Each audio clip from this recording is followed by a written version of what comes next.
talking from the beginning, because even though there might not be anyone listening, when people pick it up as a playback, they can obviously hear from the beginning. So maybe just to start with, I'll just ask you to introduce yourself. Yeah.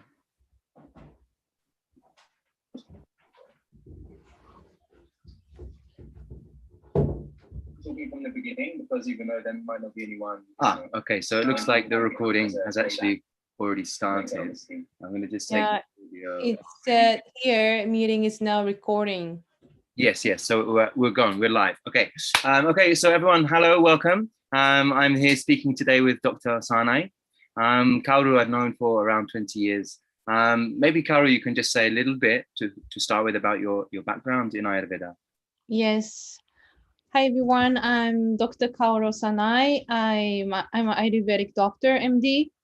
I'm from Japan. I study Ayurveda in India.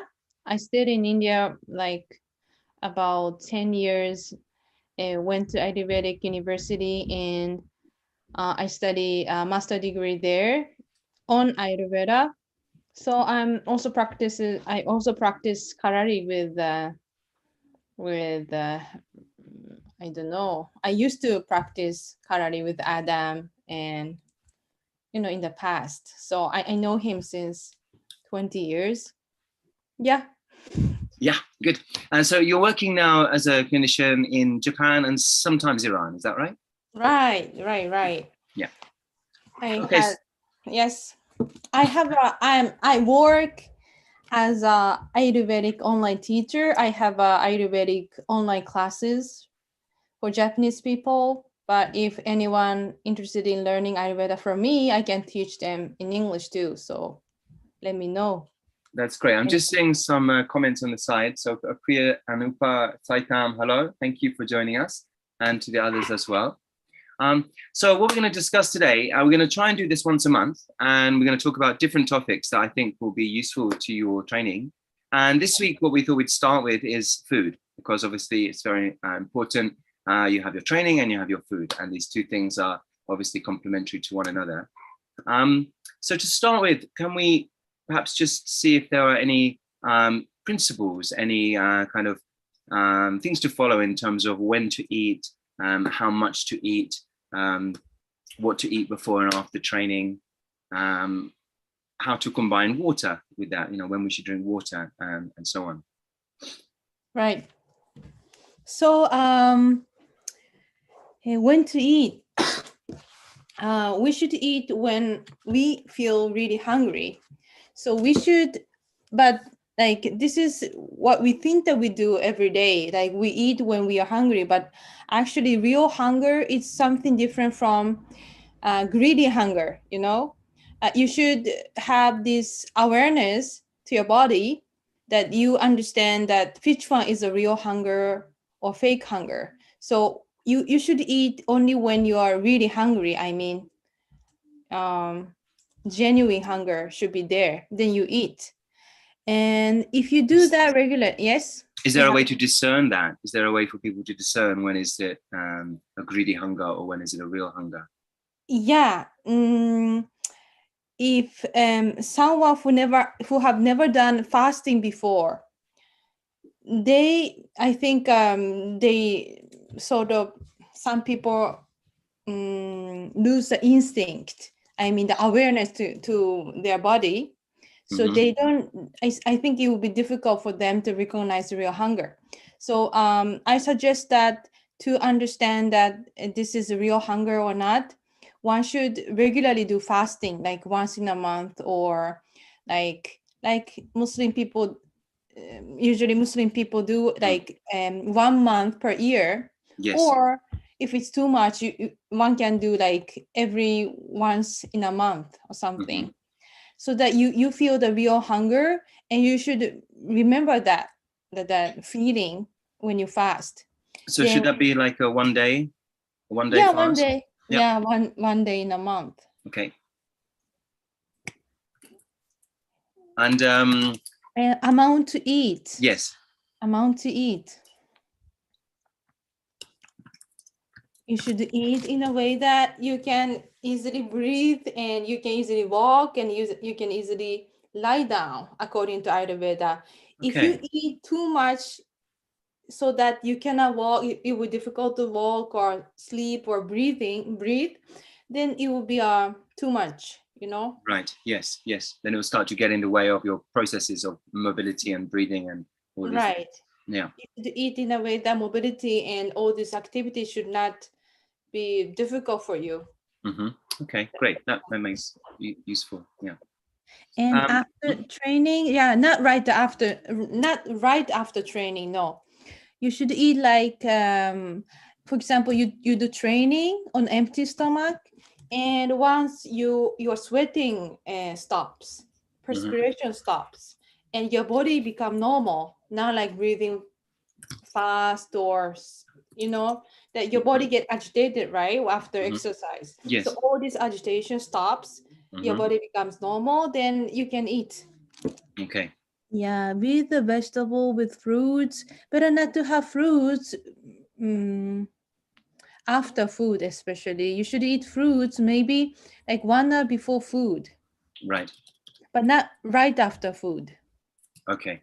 Because but digestion speed is different, right? Fruits and like, carbohydrate, protein, digestion speed is different. So fruit usually get digested faster. So you should not eat fruit right after food. Amount of water in a day you should drink when you feel thirsty. It's simple. Right. Yes. Simple. Yeah. And how much is till your thirst gets satisfied. I don't know the weather in Thailand, but I think your audience is in India, right? Most of them are in India at this stage. Yeah. Yeah. People say like you should drink water 2 liter, 5 liter in a day, but I say that you should drink water when you feel hungry till your thirst gets satisfied. This is the best way to drink water. Okay. And when to drink water, not before or not after food. Something not right before or not right after food. Yeah, it's the only thing you should be careful. And during eating, you should drink water, not so much, because then it dilute the enzyme and digestive, how do you say? Like the force, the power, the kind of activity. Yeah, it dilutes the enzymes. Yeah, uses the power of the digestion. So there's a lot said in kind of sports science, the kind of Western approach to sports science about macros. I remember Sherifka saying to me something about carbohydrates in the evening, proteins in the morning after training. Is that right? Have I remembered that right from him, or if I remember that wrongly?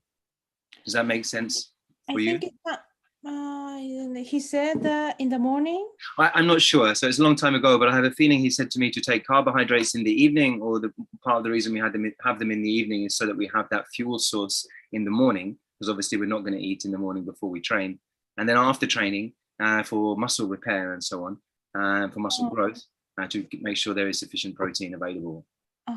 That should be diet meant for warriors or. Yeah. So exactly. So if we're kind of moving into this now, I mean, is there a kind of, is that in terms of the macros, to make sure that we're getting the carbs, the proteins, the fats, is there a guide as to when to take those things, or should we be looking at balancing them in all meals?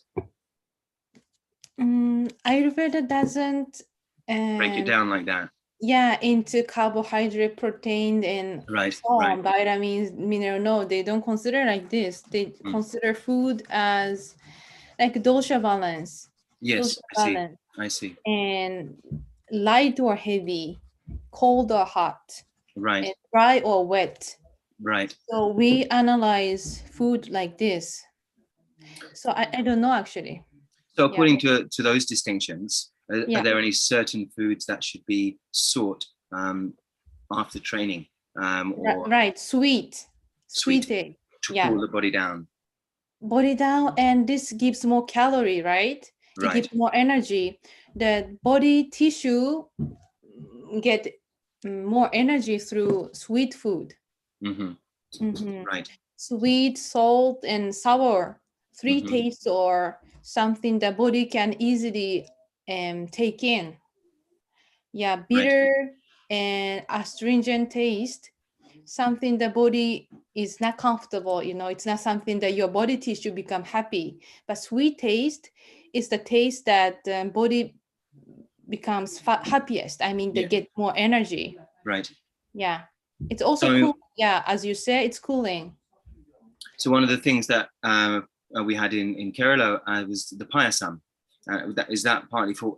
Is that why we were having that then? So have that to give that coolness and that soft feeling in the body. Yeah, stuffing feeling, and it gives more energy, and it increases muscles and body bulk of the body, increases the bulk, body mass. Yes. Yeah. Before we move on, there's just a couple of questions that come in from people watching. The first one, is there any way to help to discern my tridosha or my prakriti, my constitution?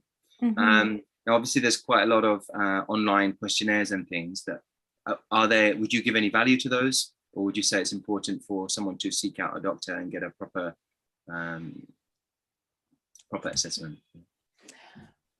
To know the prakriti, it's a bit difficult, and knowing one's vikriti is more important than knowing the prakriti to balance the current state of the body in balance.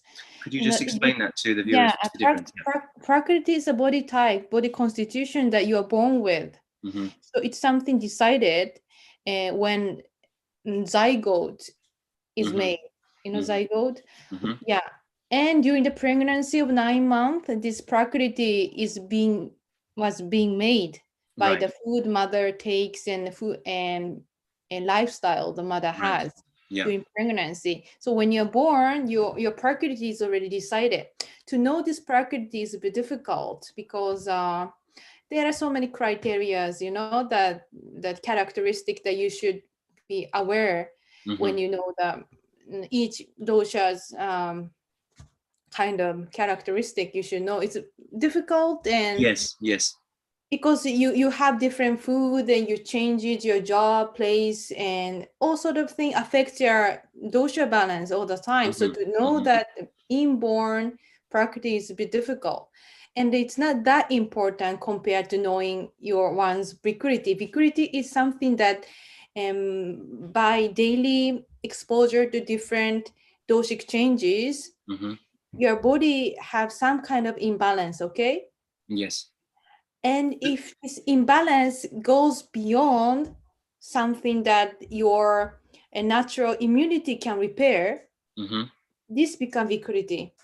Actually, you exposed to so many doshic imbalance every day, each moment, but you have immunity, and this immunity can repair each time this imbalance happens. For example, when you sleep, during you sleep, you have a day sleep, okay? After lunch, you sleep, and when you wake up, you have kapha increase. It's the water energy is increased. But you have immunity, this kapha imbalance can be repaired by your immunity. But when this immunity fails to repair it, and if this keeps on going on, continues, then it becomes real imbalance. It becomes vikriti. So to know this vikriti is more important than knowing your prakriti, because the vikriti is the one which causes body. It's the day-to-day kind of how we are, where we're actually at. Yeah, you feel sick because of vikriti, not prakriti. So you should know the vikriti. Right. So you should. You should analyze your symptoms of your discomfort, and you should see whether this discomfort you're having is windy kind of energy or fiery kind of characteristic or watery. Then you know the imbalance. To know the thing, you should have basic basic knowledge of Ayurvedic basic principles. So really, for someone coming sort of to try to work out where they're at, that there isn't really necessarily much to be gained from using these kind of online questionnaires, which are perhaps too vague. It can be useful. Yeah, it can be useful. It can be wrong. You don't know. I saw so many forms, you know, so many Prakriti formats. Yeah, some are good, some are not good. Okay. Perhaps we can talk later about one that's not bad, and I can suggest it to people. Like I can put it on as a post for people to have a look. Okay, one more question before we move on. It's from Anu. Sorry, the last question was from Kiran. And Kiran, I know you asked you made us another point, actually. Kiran made another point saying they have, in India, there's a concept of Ekadashi fasting. So the third day after the new moon and the full moon, and those days have a highest pull or tide from the moon. And this can be used to help the cleanse. That's an Ayurvedic practice, is it? Yeah, Ayurveda consider any kinds of fasting is good. Like Ekadashi fasting is really good, I think, because they do every month, right? Right. According to the moon. Yeah, this is a really good idea to have fasting. It can be a good reason, no? To do fasting, but even though he does fasting, not because he wants to be healthy, he probably does this one. I mean, Indian does Ekadashi fasting because they're religious, okay? Right. But this actually contribute to their health. Yes, absolutely. So, yeah, it's a really good idea to have regular fasting. And why Ayurveda consider fasting as good is that fasting, when you fast, your digestive fire gets better, gets purified, okay? And it burns more of your metabolites. Is this the Agni inside the gut, right, or all of the Agni? Because I remember you telling me before there were we have an Agni in the eyes and on the skin, on the tongue. Are they all increased through fasting? Right. All of them. Yeah, there are 13 Agnis in the body, and all of them is under Jatara Agni. That's a digestive fire. That's digestive fire is the main Agni which control all the Agni, all the 12 Agnis. I see. And once digestive Agni get better, all other Agni also get better. So the whole body's ability to assimilate and take in information from the environment. Yeah. Excellent. Right. Stomach digestions and tissue digestion. Right. Yeah. Right. Both. Okay. Sorry. So there's one more question then from Anu, saying that she does intermittent fasting. So she has all of her 3 meals within an 8-hour window. Again, this is a very fashionable new trend that's all over Instagram to, eat within this food window or eat within a larger food window. Is that something that's at all mentioned in Ayurveda? 8 hours. Or I think they have different ones depending on your body type. So you have a food window, which could be, say, 8 hours long, and then for 16 hours you fast. And it's and this more than 10 hours, I think, to get a good result from fasting. Right. So then if you have that 10 hours, more than 10 hours between. Yeah, 10 hours, 12 hours. Right. You know that the body Agni first digest food, which we eat. When there's no food, then only this Agni start burning your metabolites, unnecessary metabolites. Right. So you know that you have some food materials remains in your body for a long time, and it might take more than 8 hours. You think that your stomach is empty, but something is still there. To burn this one maybe takes more than 8 hours. And after that Agni burns all this stuff, then only this Agni will next starts burning metabolites. It's called ama. Yes, ama. Yeah. Right. Okay, excellent. Good. Okay, well, I hope that's useful for you, Kiran and Anu and others. We're going to move on now. So I know you've said already that obviously food is not looked at in terms of macros, but in terms of whether it's heating or cooling, oily or dry, so on. But can we say there are any foods that can be good for everyone? Is that too general to say that? Let me just rephrase that question. Everyone training in Kalari. Good things like beans, green gram, moong dal. Green gram, moong dal. Goat meat, and mutton, Yes, I remember goat meat. I'll tell a quick story now, just for amusement. I remember we had I think it was one of Shrifka's teachers who used to eat just goat meat for 4 months of the year, right? And then he had just kani for 4 months of the year, and then just vegetables and maybe a bit of kani for 4 months of the year. And he was very, very good at jumping, as I remember. Yeah, and Shrifka had said that was down to the goat meat. I don't know if they've ever done any studies to see if there's a difference between eating one type of meat or another in terms of the explosive potential of the muscles. But I guess is that what was being kind of suggested about eating goat meat? Ayurveda considers goat's meat and mutton to be healthy meat, and chicken, if it's healthily grown, chicken meat is also fine, because these 3 meats are light to digest. Right. And something light to digest has less chance of causing ama. Right. I see. So there's less ama produced from eating these. Right. Ama is the main cause of all the diseases. So you try to have your diet in a way that there's no ama produced in your body. Right. So goat, sheep, and chicken are nutritious and light. Usually nutritious food are heavy, but these 3 are heavy and nutritious. That's why it's special. See, pork and beef, they're heavy, nutritious, but they're heavy. So the others were light. I think you meant light. Yeah. So these 2 meats are not at all recommended in Ayurveda. Okay. In all the prakritis. And if someone was on a vegetarian diet, as you said before, green gram, mung dal, and milk, ghee, and butter. Vegetarian, right? Sorry. Vegetarian people don't have, I think, milk, ghee, and butter, or not? Say that again. You vegetarian, said vegetarian, but I said the animal products. Yeah, well, it depends entirely on the vegetarian or vegan. Yeah, I mean, I think on a vegan diet, obviously not.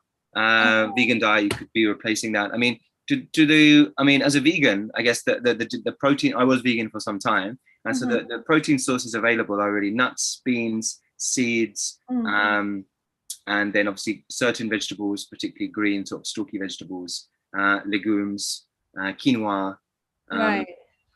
Any of those that you would favor from an Ayurvedic perspective? You mentioned already the green gram and the mung bean. And chickpea. Okay. Yeah, chana. So legumes really is the go-to. Yeah. If it's medium vegetarian, maybe eggs, butter, ghee, milk, even yogurt is good. Yeah, if someone is open to those things. Right. Okay. Great. And then the contrasting question, well, we said which foods should be avoided or limited. Well, you've already said certain meats that are obviously going to be having that heavy effect. Are there any other foods that you would want to strike off the list straight away for everyone, or is it dependent on constitution? I guess just a few herbs which are easily available in India. Okay. For gokshura, gokshura, and ashwagandha and shilajit. Okay. And for ladies, shatavari. These are the good herbs that they can take, if they train their body really hard, they can take this as a food supplement. Right. Supplement. Yeah, I was going to come on to ask this. That's great. Yeah, so there's food supplements that people can take. You would recommend those 3 and this additional one for women. Could you just say the names of those 3 again? Yeah. Gokshura. Sanskrit name, okay? Ashwagandha, I think people know. Yeah, Shilajit. And Shatavari. Shatavari is for women. Right. Yeah. Okay, excellent. Okay. Good. Okay. What about, I remember there was a layam with a paste that we used to get for putting on weight. I think. Lehyam, ashwagandha avalehya. I think it was a different one though. Wasn't it? Ajamamsa rasayana. Maybe in a small tub, and it was very nice taste. Does this contain meat? I think it had the goat meat. Yeah. So ajamamsa rasayana. Okay. Yeah. Maybe just say it once more. I don't want to try and repeat it because I'll get it wrong. Ajamamsa rasayana. Okay, this one. Great. Excellent. Okay, yeah, I think as I remember, this was when we were training kind of quite hard, not straight away, but after you've been training for a few months, this one was kind of introduced to us, wasn't it? Right. Great. Okay. So we talked a lot about the kind of physical body then and how to keep the physical body nourished. But certainly Kalari is also on another level looking to create the right mindset, the right kind of emotional condition for the warrior. So we've said already about sweet foods and how they're kind of helping to kind of keep that calmness, if you like, that softness. Is there anything else that could be said in terms of food, in terms of diet or supplements to help to keep that state of the body, or to, for people who perhaps are more rajastic or more tamasic, or if they're in a state of being more rajastic or more tamasic, if there's something that can be used to help to bring them into that more kind of sattvic state? Or... Well,